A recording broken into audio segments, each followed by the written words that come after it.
Okay. Uh, Today is the second last uh, recording which I'm doing, and tomorrow is the last.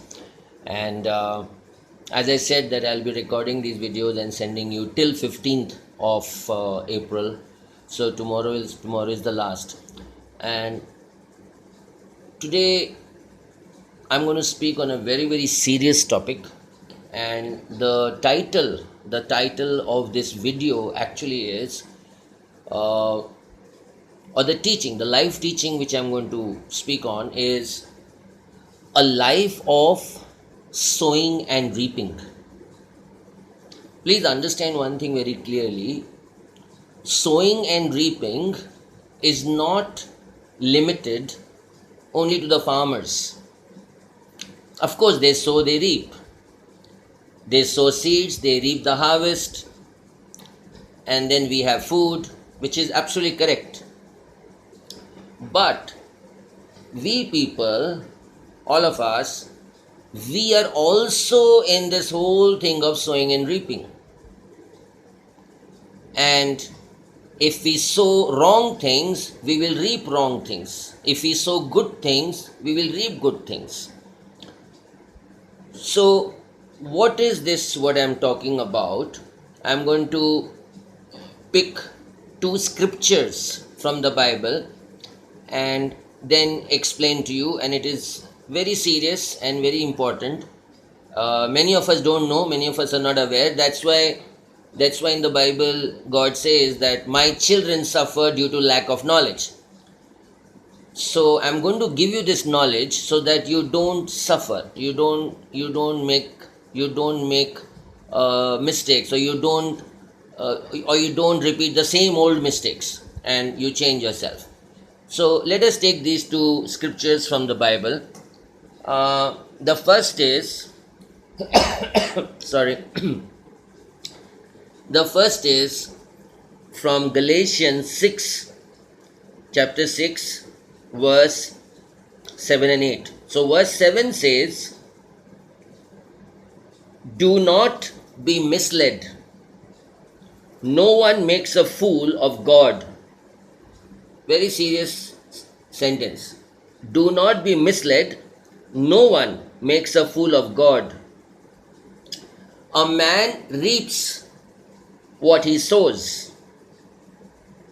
The one who sows to please his or her sinful nature, from that nature will he or she reap destruction.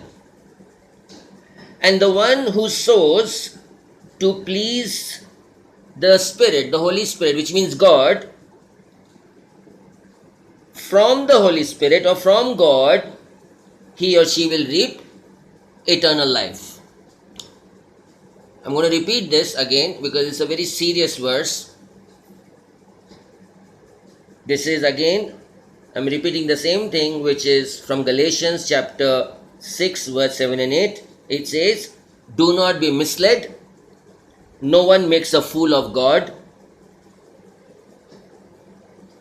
A man or a woman reaps what he or she sows. The one who sows to please his or her sinful nature, from that nature will he or she reap destruction.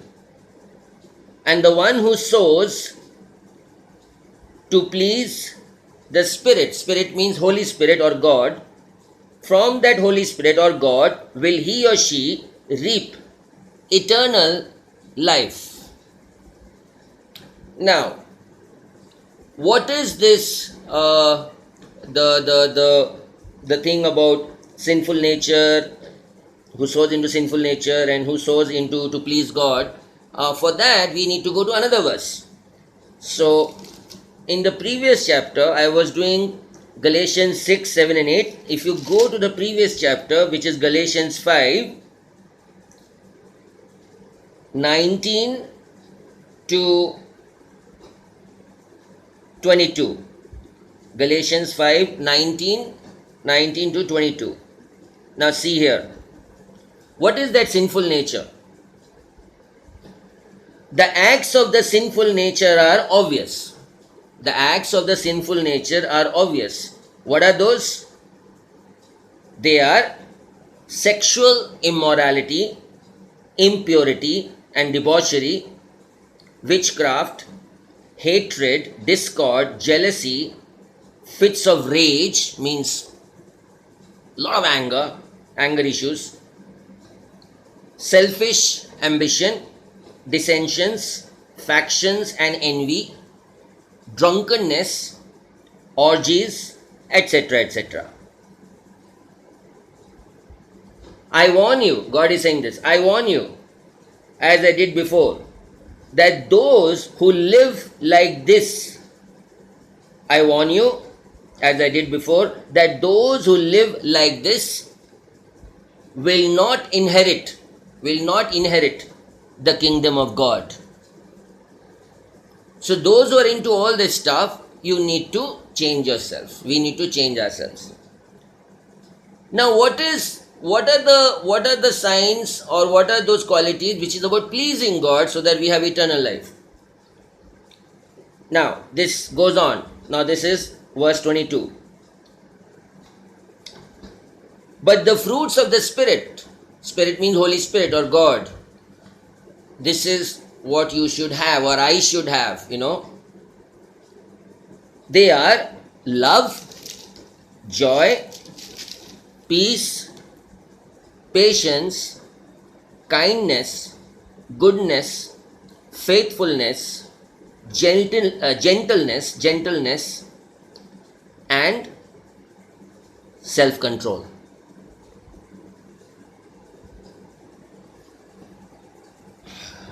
Did you get it? I'll again repeat it, and now I will try to combine both the chapters. What did I say? A man or a woman reaps what he or she sows.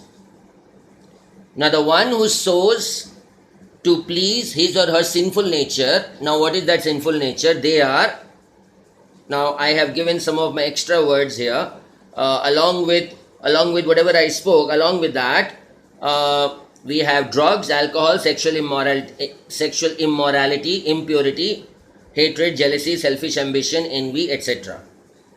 And if we have these negative qualities, plus some of those which I mentioned earlier, we will reap destruction. But the one who sows to please God, now what are those qualities which I mentioned earlier? Plus, they are, what are those qualities? Love, joy, peace, patience, kindness, goodness, faithfulness, gentleness, and self-control. One who practices these qualities to please God, he or she will reap eternal life. He or she will reap eternal life. You remember in the last few videos I have been constantly saying, make a list of your strengths and weaknesses. Of course, there can be many other different kinds of strengths, many other different kind of weaknesses. But along with those strengths and weaknesses which you have, along with that, when this video gets over, I want you to rewind this video and go through these qualities of sinful nature, which is the negative qualities or bad qualities, and qualities which please God. Now, those qualities which fall under the sinful nature, introspect and see where you fall. Those are your weaknesses, okay? And if you have some of those weaknesses, if you have some of those negative qualities which falls under that sinful nature, then work on that and turn that weakness into strength, and come into, or try to transform yourself into those qualities which falls under the godly qualities which pleases God. Don't have to feel very guilty that oh, I have all these negative qualities, I'm into this, I'm into that habit, and this negative habit or bad habit. It's okay, God understands, we are human beings. God is not counting your pap or your sins, but you know what He is looking for? He is looking for when you or me realize that what I am doing is wrong and I have to change my way, and so I should take an about turn and a U-turn and go back to God and ask Him to help me to change my weakness into strength. Because certain weaknesses like pornography, drugs, alcohol, and only willpower is not enough. Only willpower is not enough. You need a lot of prayers, you need godly intervention, and God will take you out of it. For that, you need to pray and ask God to help you come out of that weakness. Ask God to help you to change that weakness into strength. And it's a process. It's a process. One of the most unfortunate things I am seeing for the last 10 years as maximum youth who get into relationships during college time and all that, maximum of them, I'm not saying all, but maximum of them, they have mistaken lust for love. They think love is lust. And so the moment a girl or a boy, they propose or something during college time, so they think they have the license to kiss, to have sex and blah blah blah in the name of love, and they think that's okay. No, that's not okay. That's a sin. That is sexual immorality. That is sin, and that falls under that sinful nature, which will reap destruction. But holiness is a godly quality which will give you eternal life. Are you understanding? Please understand, and I'm going to tell you now, because usually people don't discuss these things, and because people don't discuss, so children or teenagers, due to lack of knowledge, sometimes they go the wrong track. So listen to me very clearly and very directly. Sex is good and healthy only in the context of a marriage between husband and wife. Any kind of sexual activity before marriage or outside of marriage is pap, is a sin. Now, what is this before marriage and outside of marriage? Let me explain this. Those people who get into relationship, whether they marry that person or they don't marry, that is of course up to them. But if they get into a relationship and they have this sexual activity between them, the boy and the girl, before marriage, that is pap, that's a sin. Any kind of sexual activity, even pornography, before marriage, pornography in any case, it's a sin throughout your life. Whether you're married, unmarried, whatever, pornography is a very serious sin, very serious sin. And people need a lot of help. And there are some people who call me to help them, and I am there to help them to come out of it. But if I only talk about a sexual relation between a boy and a girl, or a man or a woman, then please understand, according to God's standards, I'm not talking about human standards, I'm talking about God's standard, and also as far as our Indian culture is concerned, and even according to our society, the Indian culture, the Indian society, sex is good and healthy only in the context of marriage between husband and wife.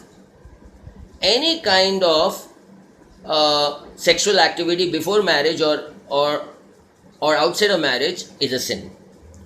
Now, what is sexual activity before marriage? Where a boy or a girl, they are having sexual activity before marriage. That is, which we call it as premarital sex, which is wrong. It's a sin, it's a pap, and God hates it. One more unfortunate thing is, which I am seeing in the current generation, they get into a relationship, but it is more of a time pass. They are not even serious about marriage, and they have no idea that that can have serious consequences.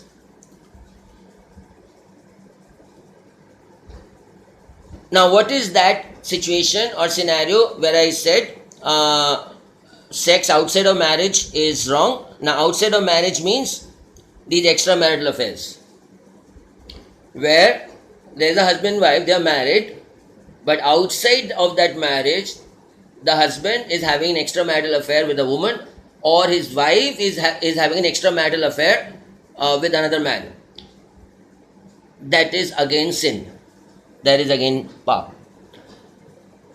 And we need to be careful, and we need to correct our ways. We need to correct our ways. And please understand, again I am telling you, when you see these weaknesses in yourself, you don't have to feel too guilty and all that. Why? Because 2 days back I told you on another video that Jesus died on the cross for our sins. So if I go to Jesus and I pray to Jesus and I tell Jesus, and let's say I repent for my mistake, I repent for my sin, and I ask him to forgive me, he will forgive you. So whatever this sinful nature we discussed, whatever sinful that characteristics you have in you, if you have, go to Jesus, repent, first repent. Repentance is very important. Repent for that sin, repent for that mistake, go to Jesus and ask Jesus to forgive you. Jesus will forgive you. And then you take a U-turn, about turn, and start a new life, a fresh life, and don't make the same mistake again. Are you getting it? So even for people who are into a relationship now, I know many students are watching me, and let's say if any of y'all, I don't know, but in case those students who are watching me live now, or those who will watch my recording later, if you are into a relationship and you've already committed this sin of this having a sexual activity with your boyfriend or girlfriend, please tell him or her that we need to stop all this and repent for your mistakes and ask forgiveness from God and believe that God has forgiven you, and then don't have any more sexual activity. Just grow in love, grow in the other very good qualities of a relationship, patience, understanding and all that.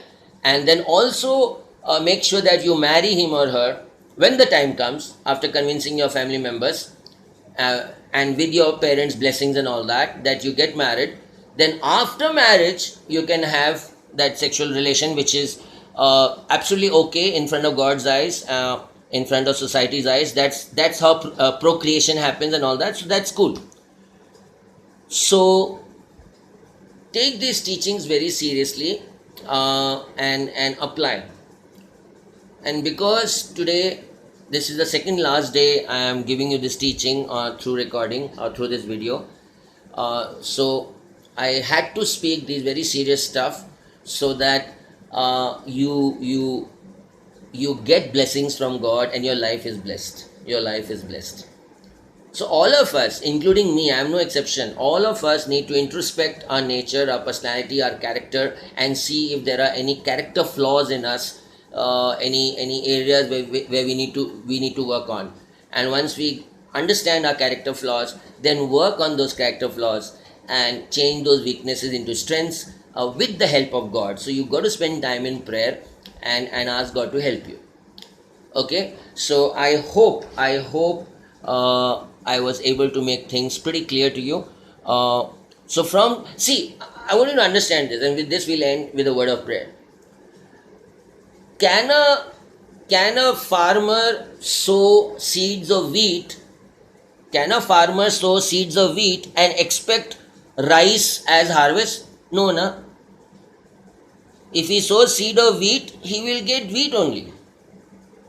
Similarly, in our sowing and reaping of life, in life, I cannot sow sinful character, sinful nature, sinful qualities, etc., and expect God to bless me in every other situation. I cannot sow something bad and expect good in return. I cannot sow something bad and reap something good. No. But again, also remember, God is not counting your sin and my sin. He is waiting for you to do an about turn, a U-turn, and change yourself. Many of us are committing these sins, even if it is jealousy, even if it is all these other things, which I mentioned earlier. You can rewind the recording and listen. Many of us are doing because of lack of knowledge. So God understands that you made these mistakes because of lack of knowledge. But today, I am giving you this knowledge. Now, after this, after receiving the knowledge from God through me, if you keep on committing the same sin, then that is being arrogant, and that is like challenging God, and which is not a good thing. So, after I finish this teaching, and once you absorb it, then go back to your room, make a list of your strengths and weaknesses, the other strengths and weaknesses, including today's what I spoke, the qualities of a sinful nature and the qualities of a godly person, what I spoke. Make a list of all this, and then see which are your weaknesses. First of all, whatever your strengths are, pat yourself at the back, appreciate your strengths. But whatever your weaknesses are, whether the normal weaknesses or the sinful nature weaknesses, work at it. And once you understand your weakness and some mistakes you're making, and maybe you're repeating the same mistakes, talk to God. Remember in yesterday's video I told you what is prayer. Prayer is simply talking to God. So talk to God and say, I'm sorry for my mistake, please forgive me. Repent for a mistake and say sorry and ask for forgiveness. Now when you repent for a mistake and you say sorry to God and you ask forgiveness from Him, God will forgive you. And then ask God to help you to change from negative to positive, to help you to change from that weakness to strength, to help you to change from the sinful nature to the godly nature. And God will help you. God will help you. That's what He's waiting for. He's just waiting for us to be transformed. He knows we are weak in our flesh and we'll make mistakes, we'll sin. And that is why when Jesus died on the cross, He died for our past sins, our current sins. He died for our past sins, our current sins, our present sins, and also our future sins. Because He also knows that in future also we'll commit some sins, knowingly or unknowingly. But again, when we commit a sin, we don't have to feel too guilty about it. Yeah, little guilty is natural. But the moment you commit that sin and you're feeling a little guilty, go to God, pray, repent for your mistake, repent for your sin, say sorry to God, ask forgiveness from Him. Ask forgiveness from Him. And when God sees you saying sorry from a pure and broken heart, you're repenting from a pure and broken heart, and you are asking for forgiveness, God will forgive you instantly. And once God forgives you instantly, you also forgive yourself and start a new life. Take an about a U-turn and start a new life, a transformed life, and try to adapt or adopt or try to get all these godly qualities which I told you, which will lead you to eternal life. And if you need any help, any guidance, any counseling on any of your sinful nature or weakness, and you want to change that weakness into strength, you call me, message me. I'll guide you without judging you, and I'll help you to attain these